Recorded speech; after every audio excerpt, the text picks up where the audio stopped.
Guys, paano maghugas ng mga hugasan? Lalo na yung mga mga baso. Ayan oh. Ayan oh. Si mama oh. Hugas ng baso. Ganito. Aba, marunong na pala siya ng gulay oh. Guys, anong tawag niya sa gulay na yan? Anong tawag niya sa gulay na yan? Anong tawag yan? Sitsaron gulay. Tama. Ayan yung makikita sa ipil-ipil, yung bunga na yan. Yan. Ayan o. Papakita ko sa inyo guys.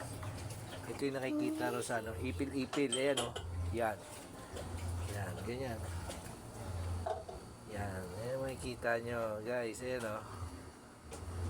Marami yan sa ipil-ipil. Yan. Yan. Sa ipil-ipil. Sa ipil-ipil yan, pero nakakain po yan guys. Walang laso niyan. Hindi yan ipil-ipil. Ayan. Ganyan ha. Nakikita niyo yan. Ganyan lang oh. Ay, ganyan lang ang proseso niyan. Inilalagay po yan sa pansit. Pansit.